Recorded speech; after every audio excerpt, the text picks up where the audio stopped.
ऐसा नहीं है कि सर्कुलेशन हमारे सिर की तरफ नहीं होता है, लेकिन बाकी शरीर की अपेक्षा कम होता है। आपने देखा होगा उम्र बढ़ने के साथ साथ ब्लड सर्कुलेशन कम होने लगता है, जिससे फेस की मसल्स ढीली होने लगती हैं, जबकि बाकी शरीर की मसल्स टाइट होती हैं, लेकिन फेस की मसल्स ढीली होने लगती हैं। बाद में थोड़े दिन के बाद और मसल्स भी ढीली हो जाती हैं। शीर्षासन में पूरे शरीर का ब्लड अधिक से अधिक सिर की तरफ आने लगता है, जिससे हमारे बाल झड़ना बंद हो जाते हैं, आँखों का चश्मा नहीं लगता है, हमारे चेहरे पर झुर्रियाँ नहीं पड़ती हैं। चलिए बात करते हैं इसे करना कैसे चाहिए।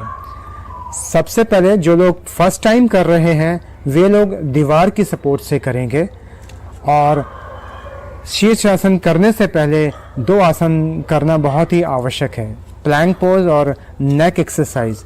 नेक एक्सरसाइज में सिंपल आप लोग जानते होंगे, फॉरवर्ड, बैकवर्ड, साइडवेज।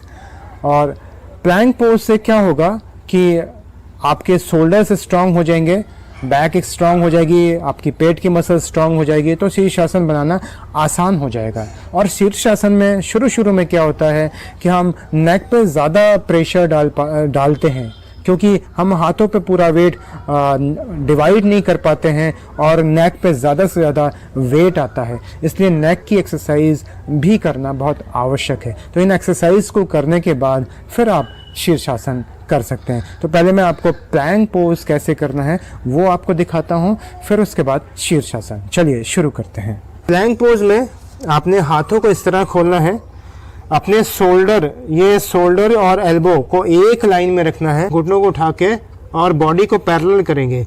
ना तो हिप्स बहुत नीचे होंगे, क्योंकि ऐसे नीचे करेंगे तो आपकी लोअर बैक पे स्ट्रेन आएगा, वो नुकसानदायक है, और ना ही ऊपर करेंगे। बॉडी बिल्कुल पैरेलल है, और 30 सेकेंड से लेकर आपको 1 मिनट तक इसको होल्ड करना है। फिर धीरे धीरे इसको 2 मिनट तक ले जा सकते हैं। इसके अपने भी फ़ायदे हैं, इसके ऊपर मेरा वीडियो है और उसका लिंक मैं आपको आई बटन में दे दूंगा।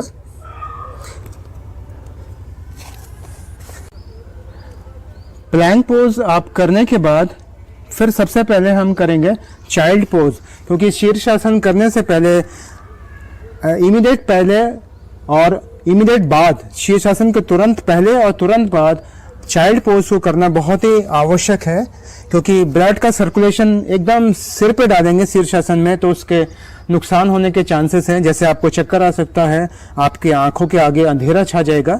तो पहले हम अपने चाइल्ड पोज में इस तरह से बैठ जाएंगे, या फिर हाथों को यूं रखें ऐसे कि थोड़ा सा ब्लड सर्कुलेशन सिर की तरफ आ जाए।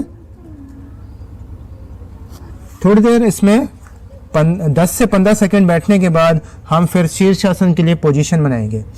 जिस तरह से हमने प्लैंक पोज में हमने अपने हाथों को रखा था, उसी तरह से अपने शोल्डर और एल्बो को एक लाइन में रखेंगे, ना तो आगे और ना ही पीछे, क्योंकि यही बेस है और ये बहुत इंपॉर्टेंट है। सिर का टॉप ऑफ द हेड, ये जो ऊपर का हिस्सा है वो सर जमीन पर रखेंगे, ना कि पीछे वाला भाग और ना ही आगे वाला, सिर्फ सेंटर वाला भाग हमने ज़मीन पर रखना है। और हमारा जो नीचे ज़मीन पे एंगल होगा, जब हाथ ऐसे रखेंगे तो हमारा एंगल इस तरह से होगा, ज़मीन पे हमारे ये एंगल नीचे होगा, ये ट्रायंगल में होगा। तो बिल्कुल दीवार से सट के आपने सिर को ज़मीन पर रखना है, और फिर अपने घुटनों को ज़मीन से उठा दीजिए और चलना शुरू कीजिए। जितना करीब आ सकते हैं उतना चलना शुरू कीजिए, थोड़ी देर इसमें बने रहिए। और फिर क्या करिएगा, दाहिने पैर को उठाएंगे और फिर लेफ्ट लेग को जर्क मार के हम इस तरह से आ जाएंगे। फिर पैर को खोल दीजिएगा इस तरह से। फिर राइट लेग को पहले दीवार से हटाइए, होल्ड कीजिए, 30 सेकंड तक होल्ड कीजिए। फिर नीचे इसको दीवार पर रख दीजिए, फिर दूसरे पैर को होल्ड कीजिए, 30 सेकंड ये भी होल्ड कीजिएगा। ऐसे करके आप 15 से 20 दिन तक या 10 दिन तक आप ऐसे करेंगे तो फिर देखेंगे आप हल्के से दोनों पैर आगे लाकर बॉडी को सेंटर में रख पाएंगे। ऐसे या फिर ऐसे खींच के पंजों को,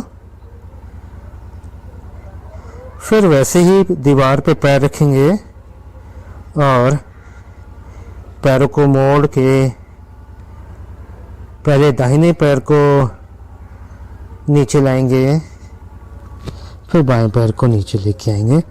और फिर जैसा कि मैंने पहले बताया था कि आपने चाइल्ड पोज इमीडिएटली शीर्षासन के बाद भी करना है, जिससे कि जो आपके नेक में जो दबाव हुआ था वो कम हो जाए, ठीक हो जाए, सर्कुलेशन बहुत तेजी से सिर की तरफ आ चुका था वो नॉर्मलाइज हो जाए।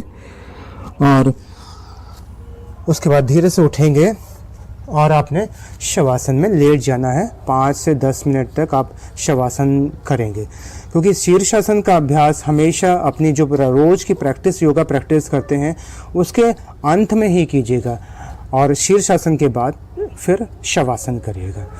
जब आप बिगनिंग में ऐसे दीवार के सपोर्ट से करने के बाद आप सेंटर में अपने आप को बॉडी मैनेज करने में कामयाब होंगे। कुछ दिनों के बाद आप देखेंगे कि आप इस तरह से रख के और दोनों पैर उठाकर यूं करके और हल्के से यूं मोड़ेंगे और फिर दूसरा पैर भी अपने आप से उठ जाएगा और फिर आपको दीवार पे जाने की ज़रूरत नहीं पड़ेगी और आप यहीं से पैर सीधे कर पाएंगे। और फिर यहीं से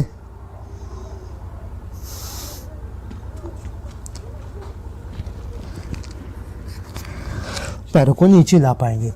कुछ समय के अभ्यास के बाद आप इस तरह से भी आप पोज को बना पाएंगे।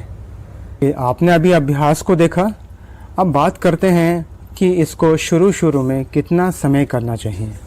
शुरू में आप इसको 30 सेकेंड मेंटेन करिएगा और उसके बाद हल्के हल्के उसका टाइम को बढ़ाइएगा। आप 6 मिनट तक या 10 मिनट तक आप जा सकते हैं, लेकिन 10 मिनट तक जाने के लिए आपको कम से कम 6 से 8 महीने लगाइएगा। बहुत जल्दबाजी मत कीजिएगा, नहीं तो फ़ायदे की जगह नुकसान हो सकते हैं। जिन लोगों के बाल झड़ते हैं उन लोगों को अंत में मैं 2 सलाह और देना चाहूँगा कि जिंक का सेवन ज़रूर करें, बालों के लिए बहुत ही अच्छा है। अपने डॉक्टर से भी पूछ सकते हैं कि कितना उसका डोज लेना है और कितने दिन तक लेना है, लेकिन जिंक बालों के लिए बहुत ही उपयोगी है। दूसरी एक एक्सरसाइज है एक्यूप्रेशर में, अपने नाखूनों की टिप्स को इस तरह से आपस में मिलाकर और खाली पेट इस तरह से आपस में रगड़ेंगे तो बालों का झड़ना बिल्कुल बंद हो जाता है, बालों का सफ़ेद होना भी रुक जाता है। ये बहुत ही अच्छी एक्सरसाइज है, इसको खाली पेट 5 मिनट आप कर सकते हैं। चलिए अब बात करते हैं कि शीर्षासन से किन लोगों को बचना चाहिए। जिनकी एंजियोप्लास्टिक हो चुकी है, जिनकी बाईपास सर्जरी हो चुकी है, जो लोग हार्ट पेशेंट हैं, वो शीर्षासन को कभी नहीं कर सकते। जिनका हाई बीपी है वे भी शीर्षासन उस दौरान ना करें जब बीपी बढ़ा हुआ हो। जब बीपी मैनेज हो जाए तब शीर्षासन का अभ्यास कर सकते हैं। ध्यान रखिएगा, ध्यान से कीजिएगा। जिनको स्लिप डिस्क की प्रॉब्लम है वे लोग भी शीर्षासन का अभ्यास न करें। सीवियर बैक पेन में या सीवियर नेक पेन में भी शीर्षासन का अभ्यास नहीं करना चाहिए। तो आई होप कि आपको वीडियो अच्छा लगा होगा। अगर आपको वीडियो अच्छा लगा हो तो मेरे चैनल को सब्सक्राइब करना मत भूलिएगा। आज के लिए इतना ही, धन्यवाद।